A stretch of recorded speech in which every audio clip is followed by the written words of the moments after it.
Hi there. Thanks so much for joining us. We have a lot of people still logging in here and joining, so we'll get started in about 1 minute.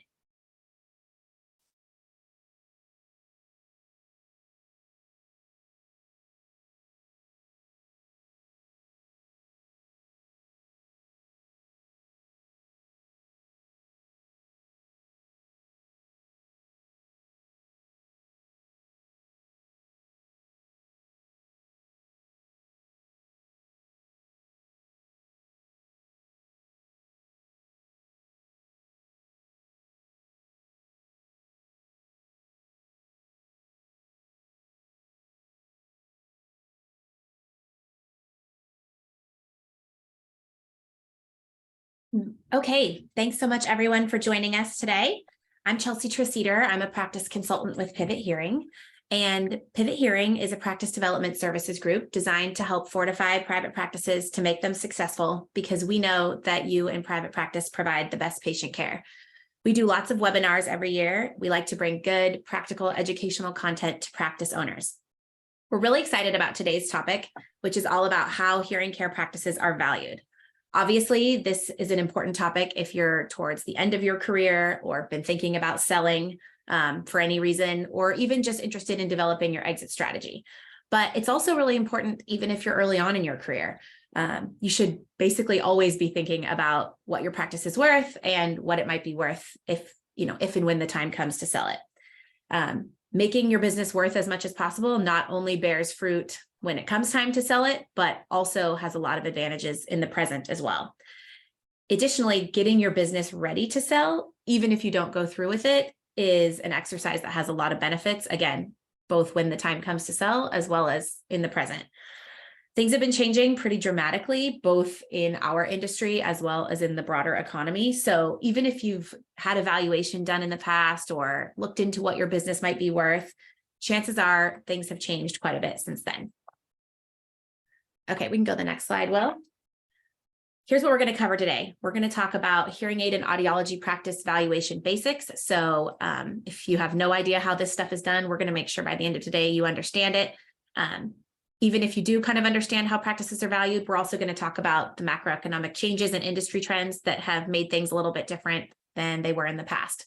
We're going to talk about the different deal terms and considerations when it does come time to sell and what your options usually are.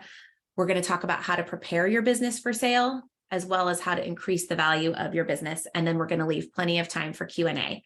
On that note, if you have any questions during the presentation, feel free to use the Q&A box that should be at the bottom of your Zoom interface, and we will make sure to cover those at the end. All right, I am thrilled to be joined today by two experts in our industry when it comes to practice valuation and exit strategy and transactions, as well as growing and managing private practices. Will Dials is a licensed hearing instrument specialist. He's also the general manager of a 7-location audiology and hearing aid practice and is a practice consultant with Pivot Hearing. He's also the co-founder of My Vitals Pro, a new interactive KPI dashboard and management tool that integrates with the hearing care practice office management systems.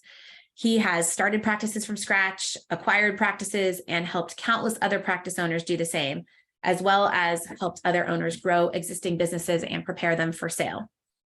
Will has a Bachelor of Arts in Business Administration from California State University. He lives in Petaluma, California with his wife and their 5 children. And if he ever invites you over to his backyard for his wood-fired pizzas, you should definitely take him up on it. I'm also joined by Scott Myatt, who works with Caber Hill Advisors. He's been with Caber Hill since 2017 and is a managing director of the firm's healthcare team with a primary responsibility to lead M&A activities in the audiology and hearing aid industry. He's been recognized as one of the most transformative executives in the audiology and hearing aid space over the last decade, leading vertical integration strategies at 3 different companies and in the process completing well over 60 transactions. Scott spent the 11 years prior to that working in corporate M&A for numerous hearing aid manufacturers, beginning with Sonic Innovations in 2006. In 2010, he joined Audiology Holding Company, LLC, a subsidiary of William DeMott Holdings, just prior to the latter's acquisition of Sonic. Then in 2013, he left AHC to join Audiology Management Group, a subsidiary of Widex, to build and lead a new acquisition team as Widex began acquiring hearing care practices for the first time. Prior to entering audiology and hearing aid, Scott worked as an acquisition professional in the energy industry and as a valuation professional for a consulting firm. Scott holds a BA in Japanese from Brigham Young University, an MBA from Colorado State University, and a Master of International Management from Thunderbird School of Global Management. He lives in Loveland, Colorado with his wife and 3 children and is an avid snowboarder and mountain biker. And with that, I'm going to turn it over to Scott. All right, well, I appreciate everybody joining.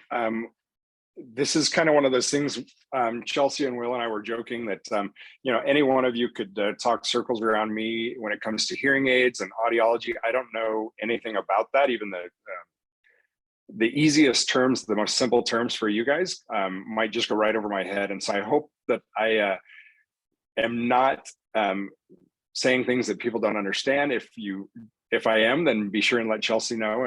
And it's one of those balancing acts. I don't want to be condescending and dumb it down too much, but again, this is the world that I live in, so it's a little bit easier for me than say audiology and hearing aids. So to put a rather blunt point on it, without a doubt, the most important factor in how much a buyer is going to pay for a business is how much that business is earning. Okay, so we could almost end this whole thing by saying, you want to sell your business for more, make more money. That's the key to it. Now, there's a lot of things that come into that, but really what it comes down to is not just the top line revenue, how much your gross sales are, but what the EBITDA is. And really what that EBITDA is the profit or the money that's left at the end of the year, let's say, that you made by owning the business. We often call this EBITDA, and that's an acronym for earnings before interest, taxes, depreciation, and amortization. To be quite honest with you, most businesses and most clinics that we come across don't have any amortization. That is just the accounting term that we use. We also always throw on adjusted EBITDA. And what that means is we make certain adjustments when we're valuing a business to get down to a number that, say if Will bought your business, the amount of money that he's going to be able to put into his pocket by owning your business. And so a lot of those adjustments, 9 times out of 10, we are adding back or adjusting out the expenses for your Lamborghini that you're driving. Because Will might decide that he wants to put that $1,000 lease amount in his pocket rather than continuing to lease the Lamborghini that you're currently leasing. So those adjustments are how we add all those back in to get to the real number. And Will can decide whether he wants to rent a car, lease a car, or expense those things or not. So that's why we call it adjusted. It's important to note that that does not include what the owner or operator would earn as a salary for running the business. So what that means is I have a lot of times owners say, well, I'm making $150,000 from my business. And so somebody should pay me based on that $150,000 a year. Well, that's not quite accurate because you need to figure out a replacement for yourself. And so whether that person is going to be your replacement or whether they're going to hire somebody to replace you, that money comes out of the business. So in this case, if Will's going to take your business and you're saying that you earn $150,000, he might deduct $100,000 from that and say that by virtue of the fact that he owns the business, he's making $50,000. The $100,000 is what his salary would be if he worked at that business as a non-owner or anywhere else he might earn that money. And so the true adjusted EBITDA in this case would be that $50,000 that Will is going to own or that he's going to get by being the owner of the business. Okay. And more often than not, the adjustments are personal. We see a lot of owners that are writing off cars, like I mentioned. A lot of owners write off their family cell plans and not just their own cell plans. Things like that, their family insurance, all those types of things. It is important to note that different buyers might realize different profits. So if Will's going to run the business and he's going to take the place of you as the owner, his profits are going to be what he would make above and beyond that. Well, if somebody is going to hire a person to replace you as the owner, they might be able to get somebody in certain markets. They might be able to get somebody for 80,000. So their profits might be a little bit higher than Will's. Even though it's the exact same business, the number on the books are the exact same. This certainly comes into play when we're talking about manufacturers, when manufacturers are buying a business. Oftentimes people think that, say, Oticon or GN or somebody like that can afford to pay more simply because they have more money in the bank. That is certainly true, but when Oticon buys a practice, they can make more money on that practice than an individual can because they get the adjusted EBITDA that we talked about a little bit earlier, but they also get the wholesale margin because, of course, Oticon is going to be selling Oticon units in that clinic.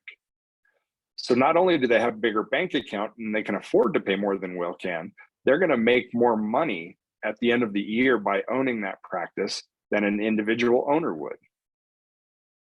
Okay, so taking that in mind, the most buyers are looking to take that adjusted EBITDA to determine the value of the practice. We have a simple rule of thumb. It's not very scientific, it's very general. And the typical range right now and historically has been 3 to 5 times that adjusted EBITDA. So in the case of the business where Will is, after he pays himself a salary, his adjusted EBITDA will be $50,000. It's again a small practice. If we take that times 3, you get to a practice value of 150,000. You take it times 5, and that's 250,000. That is the range that Will should look to pay for the business. And I know that that's a huge range, especially the bigger the numbers, the bigger the range, but that's part of what this presentation is about, and part of why we do what we do. Is it's sort of our job to show buyers, to present your clinic in a way that would have buyers want to pay closer to the 5 or maybe even more than 5 times than they would a 3.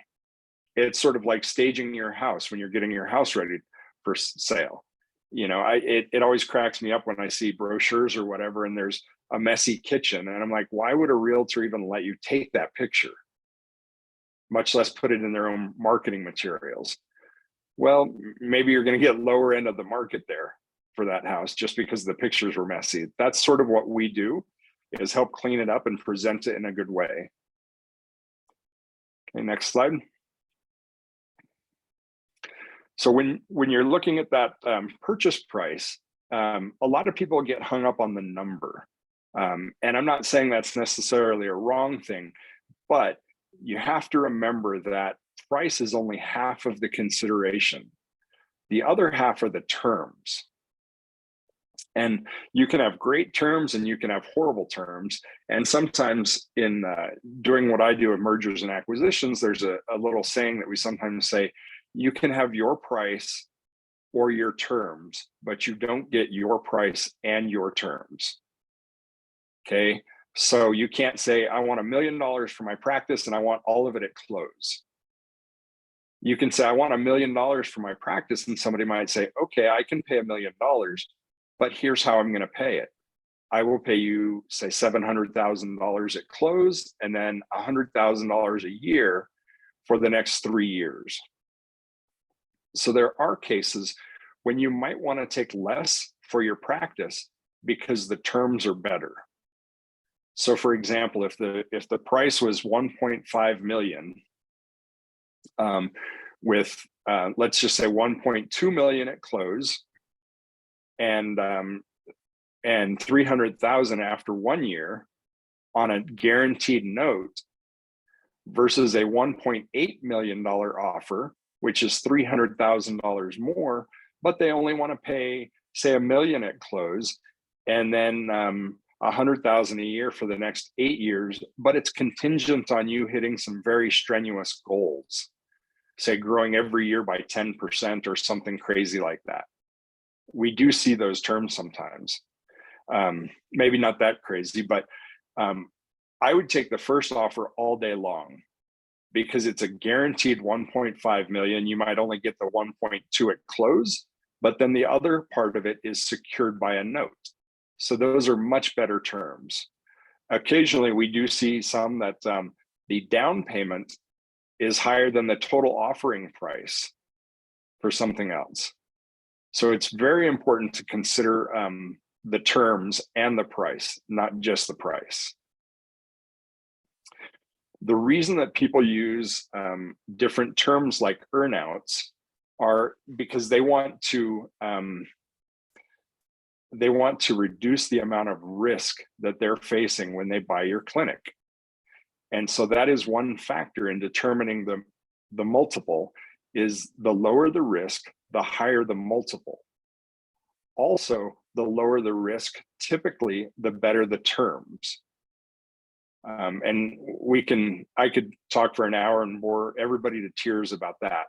But if your practice is highly dependent on you and your personal sales as the owner, then the most likely terms are going to include an earnout, because they don't want you to leave the practice as soon as you get your down payment, and then they're left without an audiologist or a dispenser, and even worse, they're left without that secret sauce that you as the owner bring to the table.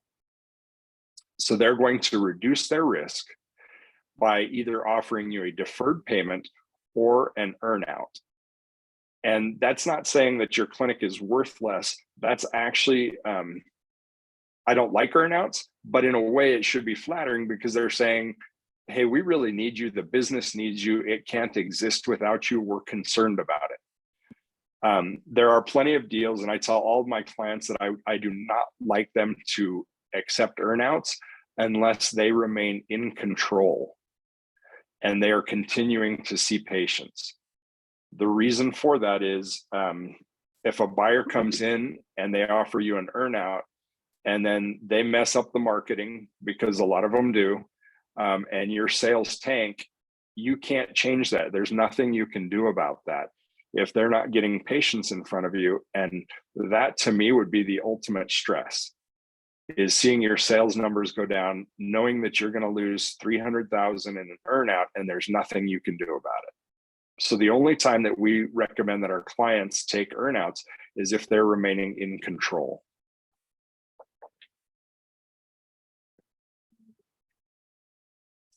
Okay, now moving on to some bigger topics regarding the industry trends and the macroeconomic changes. Through the years that I've been doing this, it's getting on 18 years that I've been pretty specific to this industry. It's always been interesting to me because the number of buyers doesn't change very much. Who is buying at any given moment does change. And so just as an example, any manufacturer, we can take Oticon. They might be buying a lot, say this year. What they generally do is then they might not buy next year, because they bought so much and now they realize that they need to learn how to manage those. And so they might put a pause button on it. In the meantime, maybe Sonova is just coming out of the reverse cycle and they've got theirs under good management. And so now they're starting to buy. And so it always seems like the overall numbers of buyers remains relatively static. It's just the changes are presented in who is buying at the moment. Up until almost a year ago, there was one buyer that was private equity backed, and that was Alpaca. Many of you know them because they did have a buying group component as well. They sold quite a few years ago to a private equity firm out of St. Louis.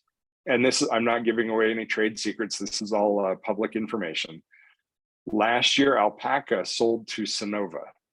Right now, we do not have, at least as far as I've seen, a single private equity firm that is buying a lot of clinics like the private equity firm that backed Alpaca was doing.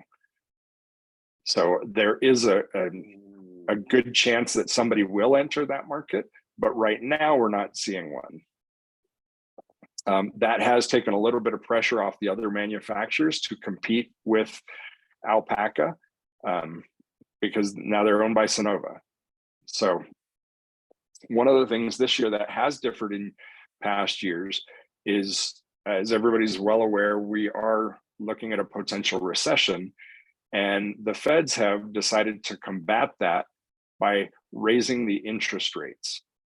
Now, as a corollary, what that has done is actually caused the US dollar to strengthen overseas. And so it makes harder for overseas manufacturers to acquire clinics in the US. So for example, I don't know the exact exchange rate, but maybe a couple years ago, maybe it was $1 to 1 kroner. Well, now it might take, to exaggerate it to make the point, it might take 1.5 kroner to equal $1. Well, if anybody that's based in Denmark wants to continue to be competitive, they're having to pay 50% more in kroner to be able to compete with the same number of dollars. So not only has that impacted overseas manufacturers' ability to buy, they're also sort of tightening the purse strings on their ability to loan money as well. And that's for the same reason. We have seen individual buyers that are getting loans from manufacturers, and they aren't necessarily saying no, but they aren't being as aggressive. They aren't loaning as much money for the same clinics that they would have loaned much more for even a year earlier. So that's been an interesting change that that I haven't seen yet in my 17 or 18 years of doing this. So there's a number of, I've actually done whole presentations for AAA or ADA, or maybe both, I don't remember, about how to prepare your business for sale. And whether you're selling next year or next month or in 10 years from now, a business that's going to be good to sell is going to be a business that's, one, is a good business, but it's also going to be a good business for you. So whether you're selling in 10 years or next week, you really should start preparing your business for sale. There's some housekeeping things. This isn't necessarily strategic. It's just how you should be running your business. You should keep all of your business documents very organized. Okay. You should have your financial statements up to date. That sounds rather obvious, but I can't tell you how many people that we run across that want to sell their business. They need to sell for family emergency reasons or something, and then we wait 2 months for them to get their financials up to date. Have a general idea of what your adjustments or add backs really look like. That way you're not surprised, you're not having to dig through them and figure out what they are when it's really important to do so. Understand your supply and loan agreements before signing and the implications that those have for a potential future sale. There was one company that, don't need to name names, but they would tie people up with these really long contracts, and people didn't read them, and there was a lot of fine print. And if you sold, you had to pay back for equipment that they'd given you for free, and some other things, and it was really egregious. And it was tough to sell some of those companies because the owners didn't even know all the intricacies of the contracts that they were signing. Try to take a third person view and look at your own business and say, yeah, I think I'd buy this business. Or maybe I wouldn't buy a business like this because of these weaknesses. And really kind of step back if you can and look at those. If you can't, bring somebody else in who can. We have calls like that all the time where people just say, hey, what do I need to do to get ready to sell? What are some of the weak points of my business? This goes back to the loan and supply agreements, but choose your partners wisely. This isn't just loan and supply agreements. I've got a client right now that's working, their software is not one of the top 5 softwares, and nobody's ever heard of it. it's fine software, but nobody's ever heard of it. So anybody that buys them is going to have to immediately go through a big change to put them on one of the big 5 platforms. I've never seen it. And quite frankly, I don't think anybody's out there pushing it. So there's not upgrades being done or anything like that. So it's not just about your loan and supply agreements, but choose all of your partners wisely. The last point, I put this intentionally last because it's going to lead into some of what Will's going to talk about. But one of the biggest things you need to do is focus on de-risking your business. Risk for your business can come in many ways. One of which I know Will talk about, is if you have 100% of the sales that are coming from you as the owner, that's very risky, not just to a buyer, but to your own business as well. If you decide to go on vacation, or heaven forbid you get ill or get hurt or something, your business basically shuts down overnight. Other things of risk are, do you only have one person that is referring business to you? Back a long time ago when I was working for one of the manufacturers, we looked at buying a business that on paper looked great. They were profitable. They had multiple audiologists. Come to find out that they were getting the majority of their business from one referral source, and it was an ENT in town.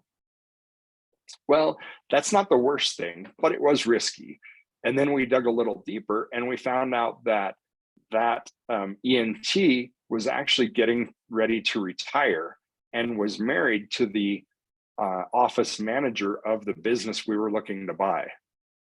So literally overnight, that ENT, when he retired and took his wife with him, they were going to lose their office manager, and it was over 50% of their business was coming from this ENT. That's hugely risky, and needless to say, we walked away and we did not buy that business. It would have been worth half the amount, literally overnight. Recently, I told somebody else that they misread the tea leaves when it comes to third party, and they thought third party was the way the future was going to go. And so 100% of their business came from third party. When it came time to sell, we decided that the business wasn't worth anything, literally zero, and they should walk away and close the doors. And I think that's what they ended up doing, working with one of the manufacturers for somebody to take over the files. But that's another risky play, is and it's not just third party, it's any single source of business is risky. Something could happen to that. We talked to one that was tied to a Honda manufacturing plant. That plant closes or does layoffs, the business is at risk. So with that, you do need to understand and know your risks, which is where a group like Pivot can come in very, very useful. With that, I'll turn the time over to Will. All right. Thanks, Scott. So we're going to spend some time right now talking about some things that you as a practice owner can do to increase the value and sellability of your business. And the beautiful thing here is that everything I'm going to talk about, these are good ideas to implement, regardless of what stage of your career that you're in. They're just solid principles that are going to make your business better. But if you're, seriously considering an exit, in the not too distant future, these are certainly things that you want to be paying close attention to, because it's going to make your business more attractive to a larger number of buyers, and very likely will generate a higher sale price. So as we've discussed already, amongst the most important thing that a seller can do is to increase the value of the business is to replace their own revenue production. The reasons for this are fairly obvious, but if an owner is responsible for 70, 80, 90% of a practice's sales and wants to exit, that's a much riskier proposition for a potential buyer. They'll have to immediately figure out a way to replace that revenue once the seller is out of the picture. So on the other hand, if an owner is only responsible for a small percentage of overall sales, that's something that can be easily absorbed by remaining providers. And so it's just much less risky.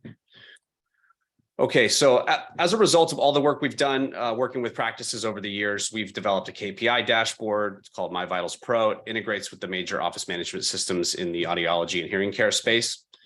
And it provides analytics and business intelligence to practices all over the country. So we have a dummy data set, all of which isn't real, that we're going to use today to just illustrate some of these points. So the screenshot here shows a hypothetical 2-provider single location practice. And in this scenario, James Garcia is the owner and highest volume revenue generator, producing about 60% of the sales. If he were to leave, it's a safe assumption that sales would drop considerably. And any potential buyer would certainly be aware of this risk.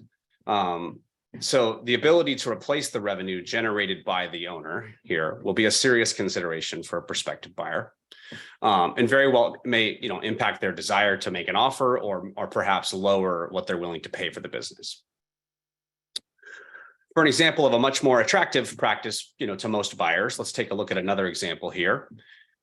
Okay, so in this scenario, Joseph White is the owner, and as you can see, he's responsible for a much smaller percentage of this practice's revenue. He's still, seeing some of his longstanding patients, producing sales here and there, but his production can be absorbed easily by the other providers, no problem at all. So you'd much rather be in this scenario here.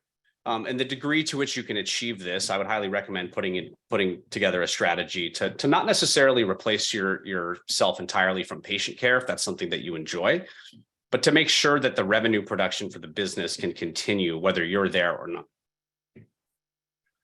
Okay, so as we just Scott discussed earlier, let's talk a little bit about new patients and where they're coming from. And this is equally true regardless of where you are in your career path, but it's just very important to have diversified sources of new patients to your practice. You do not want to be overly reliant on any one or two sources, because if something changes, you could be in real trouble. And for a couple of examples here, let's just turn back to the dummy clinic here. Okay, so in this case, this fictional practice heavily relies on physician referrals as their main source of new patients. To be clear, there's nothing wrong with physician referrals as a source of patients. It's generally a key referral source for most successful audiology practices. But if you rely on only one or two physicians, which as Scott mentioned, that's something that we see more than you might expect. And then that something happens with that physician, maybe they get acquired by a different medical group or retire or whatever the case is, you're not in a great spot.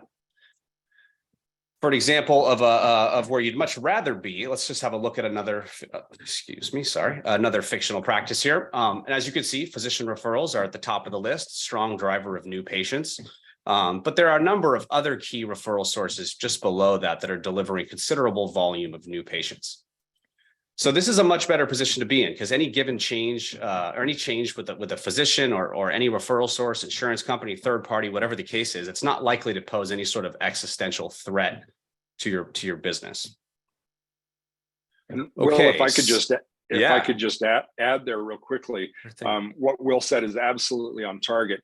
If possible at all, try to get the physicians to refer to your practice and not to you individually, so that any member of your team could see those patients, and the physician and the patient are not going to be upset. Take your name out of it and your ego out of it, if there is any involved at all, and have them refer to your practice. Yep, 100%.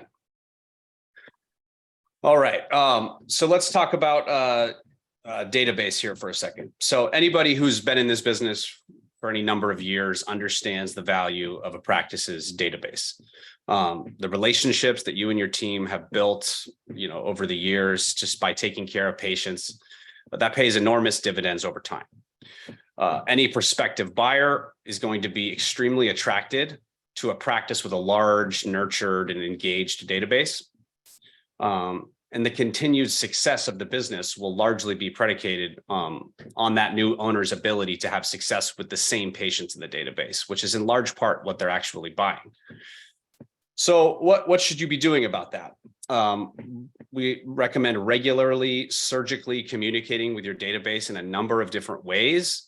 And emailing and texting your patients weekly is not what we're talking about here, but ensuring that upgrades happen at appropriate intervals, which involves strategically reaching out to patients that are due for an upgrade. You want to make sure that you're communicating regularly with your patients, ensuring that they come in for regular cleaning and service appointments, as well as annual hearing tests, things like that. And it's also a great idea to nurture your patients with educational content in the form of newsletters, things like that in between those sales or more promotional offers. So to wrap this section up, your database marketing and communication strategy should be airtight. I mean, this is your most valuable asset, so you don't want to ignore it, but you also don't want to abuse it either. So you just need to touch your patients effectively and efficiently. And here are a couple of examples of what this might look like in a practice. So in this scenario here, we've got existing patient revenue and new patient revenue just broken down in a simple pie chart. And in this first example, we can see that 75% approximately of the revenue is coming from new patients and only 25% from the database. So the long-standing industry benchmark is 50-50, half of your sales coming from your database and the other 50% coming from new patients. I've heard 60-40 new to existing, and that's probably reasonable, but I like the 50-50 split personally, because I think it's indicative of a healthy practice where patients are coming back to the practice for future hearing care needs, which suggests that they're having positive experiences and getting good care. And that and then on the other side, the new patient side, the overall marketing strategy is effective at bringing people to the practice and generating revenue from that segment. So that's why I think 50-50 is a good place to be. So for a much healthier example, here's a practice that has a pretty much exactly 50-50 split. For a mature practice, it's been around for years, a well-maintained database will likely result in something much more similar to this second example on the screen here, which is going to be very appealing to potential buyers. Okay, so the financials of your practice are the key ingredient for anybody who's doing a valuation on your business. So it's very important to make sure that your business is profitable and that key ratios are in line with some kind of industry benchmarks. So here is a simple example of a P&L with some of those industry benchmarks that you want to be aware of. Cost of goods sold percentage is something to pay very close attention to, especially now. As I'm sure everyone on this meeting is aware, manufacturers have raised wholesale prices repeatedly over the past year or so, which has put a lot of pressure on profitability. So if you haven't adjusted your pricing strategy to accommodate these increases, you should strongly consider doing so. Another key benchmark to be aware of is that your total payroll expense should not exceed 35% of your total sales. Just as the cost of acquiring hearing aids has gone up, the cost of employing people has likely gone up as well. So we've been in a tight labor market for the past several years.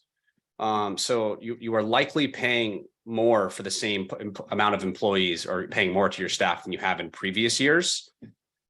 And again, here, the thing that you can control the most in either of these situations, whether it's COGS or payroll, is to adjust your retail pricing strategy. So you should be taking into account any changes that are taking place in your cost structure. So if you haven't raised your prices at this point, you should probably consider doing so. Some other benchmarks: marketing should be somewhere between 5 and 15% of your sales. Maybe on the higher side of that range if you are a new practice, and towards the lower side if you are more of a long-standing mature business. Your rent should be 5 to 10% of sales, and this will vary considerably depending on where your practice is located in the country. And at the bottom of the P&L, your net income should be at least 10% of sales. It's a good benchmark to shoot for.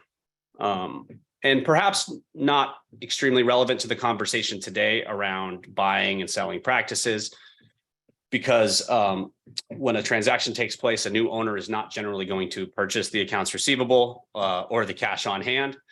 But nonetheless, it's still a great idea to have a cash balance of approximately 6 months worth of fixed expenses.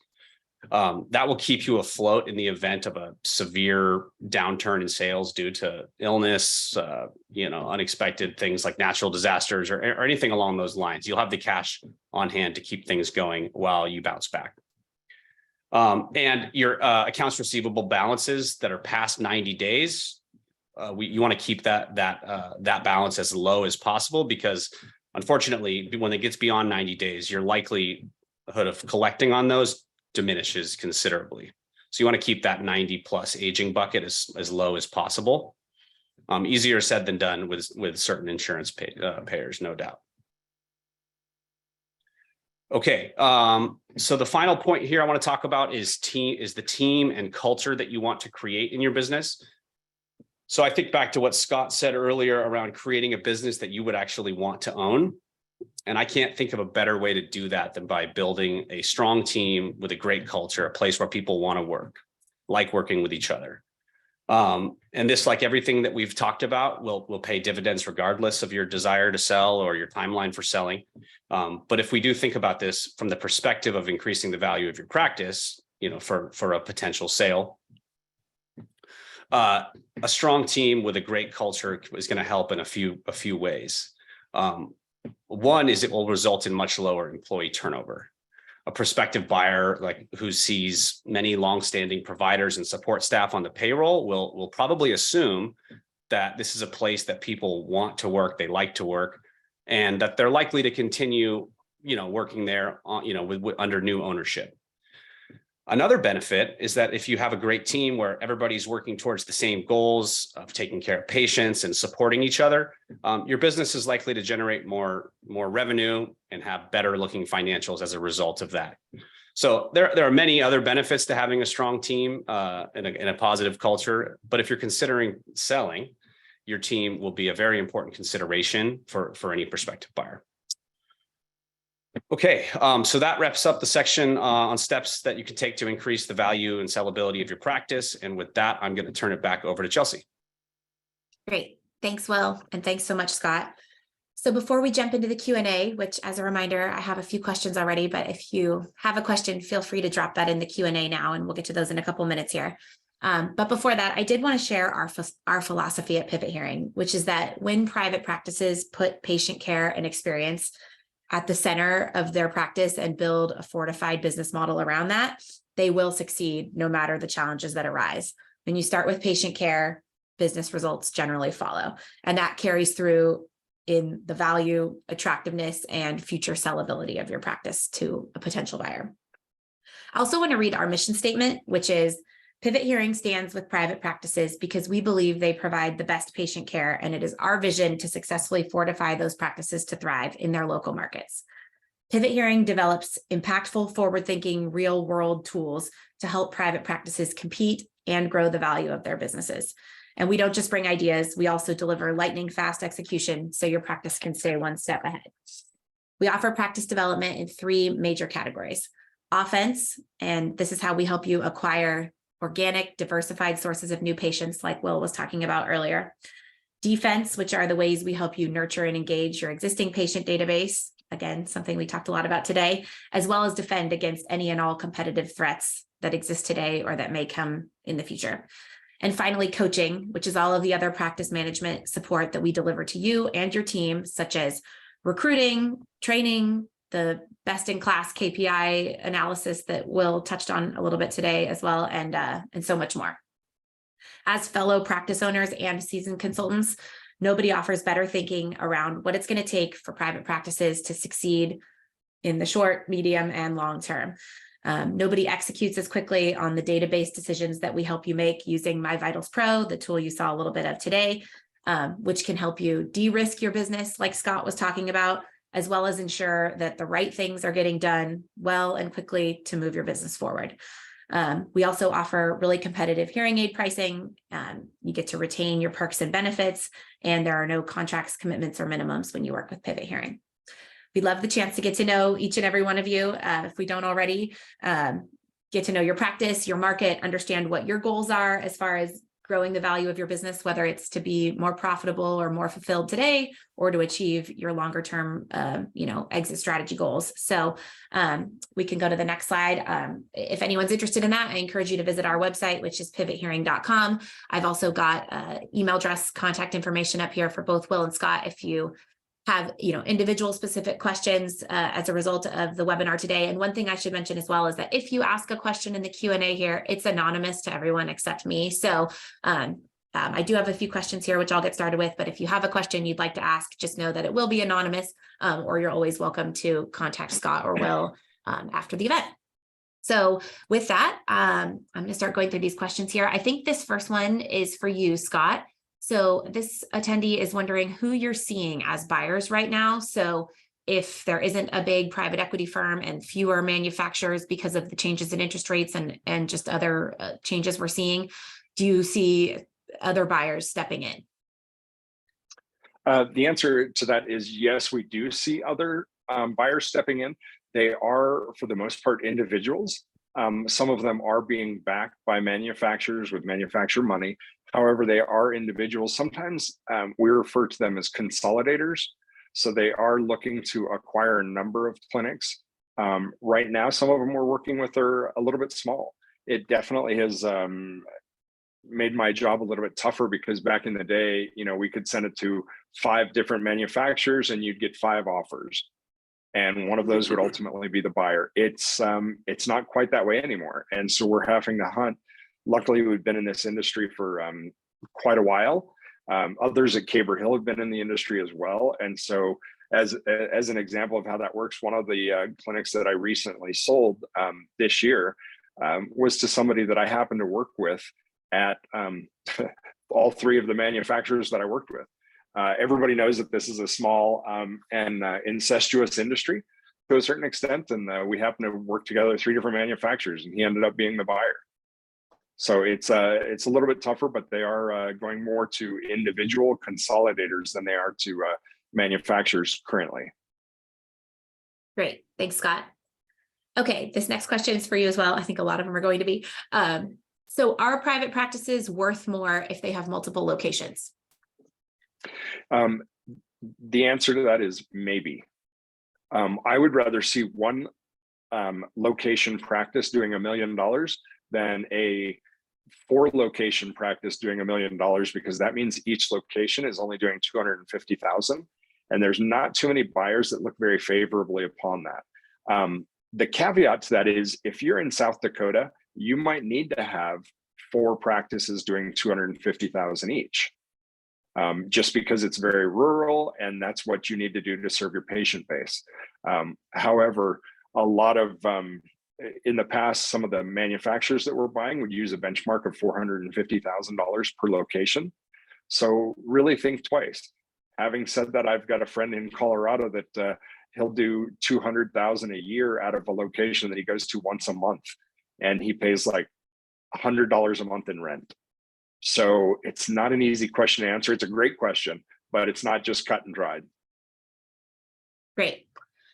Okay, this next one's a good question. How much does owning my office space versus leasing the space impact the value of the practice, or does it? It does not. I've only, in my experience, I've only seen one buyer that actually bought the building as well. What it does do, though, is it allows you to have your own little nest egg, because most buyers would like to rent that back from you. So if you don't want to sell it, then you're going to have a tenant right away. But I would not buy a building with your practice expecting that to go with the sale of your practice, because that's not always going to happen. Great. Okay, so when you mentioned that practices are typically valued at 3 to 5 times EBITDA, is that typically looking at the last 12 months, an average over a longer period of time? Can you tell us a little bit about that, Scott? Yeah, absolutely. So the more time that passes, the less weight they're going to put on that. So we like to look at the last 12 months for sure, but when we're working with somebody, we look for the last 3 to 5 years of profit and loss statements. When in this day and age right now, when you get back to 5 years, you're covering the COVID period, and most people are just going to sort of gloss over the COVID period, both in terms of revenue and EBITDA. What they do want to see, however, is an increase to back to where you were, and maybe an increase above that from pre-COVID levels. That's more important than your numbers over COVID. So really the most weight is given on the last 12 months. But that's not to say that there's not weight given before. It's just the most recent is the best.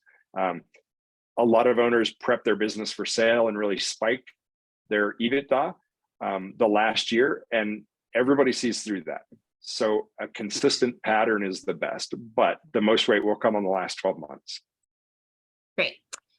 Okay. This question is about why clinics seem to be valued significantly higher in Canada versus the US. Great question, and I have no idea. I've never done a deal in Canada. It might be the sparsity, because they went through a big, what we call a roll-up, where the manufacturers came in, they were a little bit ahead of the curve, and they bought a lot more clinics many years ago before I got into the industry. And so since then, there have been a few independents popping up here and there. And I think that those probably have more value because they're a little bit more rare. Perfect. Great. Okay. Does adding a balance or cochlear implant clinic, or maybe it sounds like adding those kind of additional diagnostic services, help the value of a clinic? Or is it really just going to be about straight revenue, not so much what those revenue streams are? That's a hard one to answer too, because it is going to depend on the buyer. In this industry, most buyers are getting manufacturer money. And so manufacturers don't see the value in balance, right? Because they only see the value in selling hearing aids. And that's not necessarily a good thing. I'm not advocating for that. Like you mentioned, Chelsea, I really like the patient care aspect. And if you need to offer that, then you should absolutely offer it. A buyer, even if they want to offer those same testing, they might not be able to get the funding.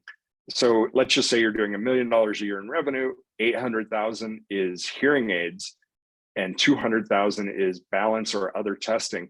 A manufacturer might only look at the revenue that comes from hearing aids, because a manufacturer doesn't get a dime when you do a balance test. If you have an individual who is really looking at the true profit of the company and they're not getting all their money from manufacturers, then I think it's a great way to diversify and de-risk a lot of your sales, not to mention be a one-stop shop for doctors to refer to. And I'm probably preaching to the choir. You guys could probably tell me more about diversification and what you should and shouldn't be offering. I don't know the answer about cochlear. I know that Oticon Medical divested of their medical, so it's no longer Oticon Medical. I haven't come across very many clinics that are doing cochlear, so I don't have a good answer to that. Okay, great. So this question is about the section, Scott, I think when you were talking about getting your business ready to sell, what are the specific business documents that you need to have organized and updated for potential buyers? Yeah, absolutely. So one of the first things we ask for right out of the gates is the profit and loss statement. We're going to ask for any adjustments, but just common business sense, have all your bank statements organized. Have your business licenses, have all the licenses for all of your employees, your sales license, all those types of documents, have them organized. And this is just good business sense, right? Worst case scenario, you get hit by the proverbial bus and this clinic ends up going to a spouse or to your children. You would want them to have all these things organized, your tax licenses, all that sort of stuff. One of the first acquisitions I did was in Arizona. It was for Sonic Innovations, and I gave them this long list of business documents. And when I got there, she literally handed me a banker's box and said, I think all this stuff is in here. You'll just have to go through and check it all. Compared to somebody else that I bought in California years later that had all that stuff already before I even asked for it. It was just amazing, the difference. Any accountant or attorney or anybody would tell you that's just good business sense anyways. Perfect. Okay, this question is for Will. Someone's asking for clarification on that P&L example that you put up there. So Sure. not necessarily the specific line items and what they should be, but just overall, what should expenses be as a percentage of your revenue in total? Well, I think if we're shooting for a 10 to 20% net income at the bottom, so something when you include COGS and payroll, rent, marketing, and all the other expenses, something like, if I'm doing the math right, 80 to 90%. 80, 90. Yeah. Yeah. Perfect. Okay, great. Scott, back to you. What are some things to watch out for in contract terms from manufacturers who buy practices?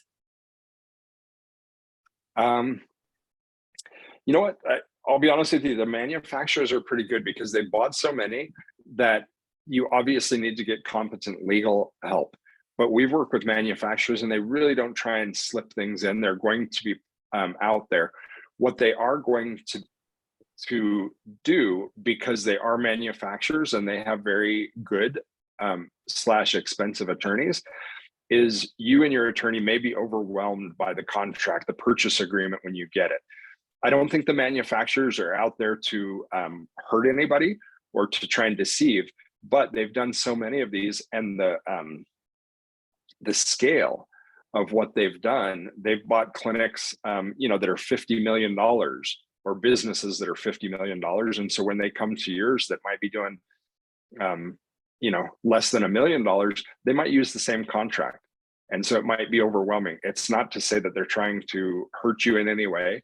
A good purchase agreement is going to mirror the things that were put into the letter of intent or the offer letter.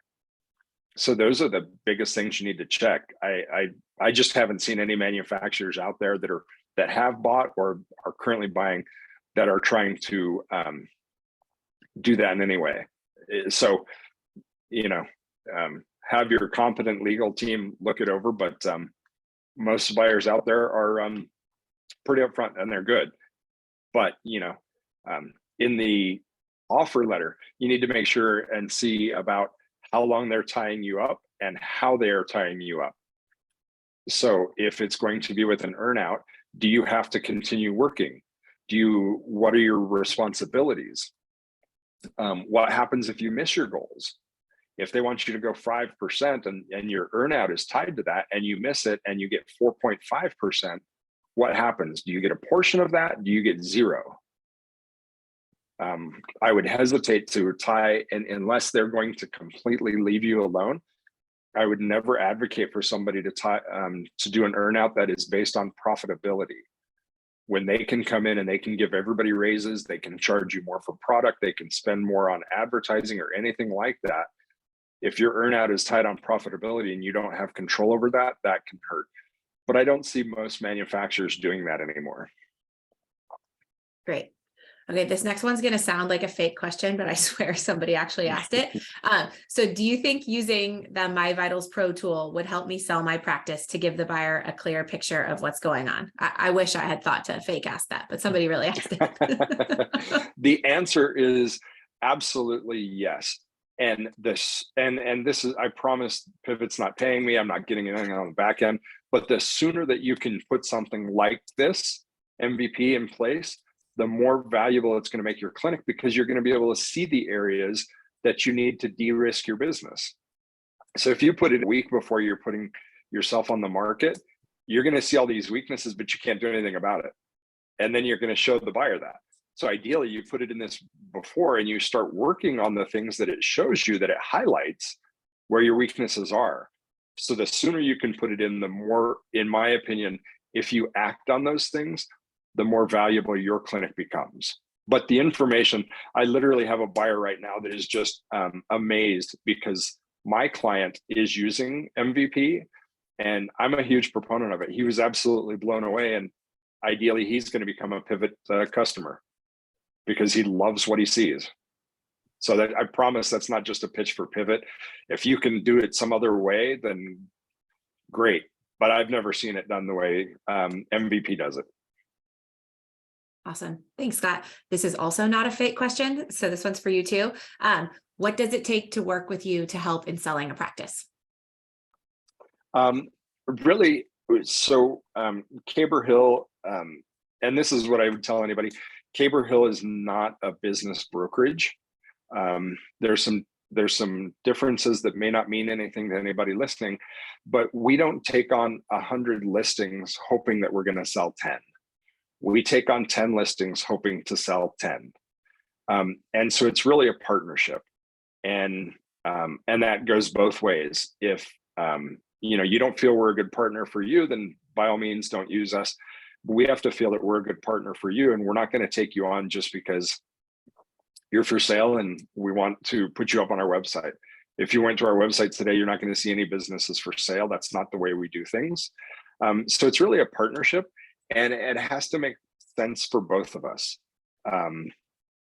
And so, you know, we go through that process. We don't sign you up for anything until we're sure that there's a good market for your business, that we can sell you, and that we're the right partner for you. I know that's kind of ambiguous, but it's not just a, oh, just call me and we'll sign you up type of thing. Perfect. Thanks, Scott. We're at time here. I wasn't able to get to every single question, so I apologize if we didn't get to your question. Like I said, Scott, Will, myself, we're all happy to talk to anybody one-on-one at any time with any specific questions you have about this topic, about your practice. And we really appreciate everyone coming today. So thank you so much and have a great rest of your day. Thanks, everybody. Thank you all.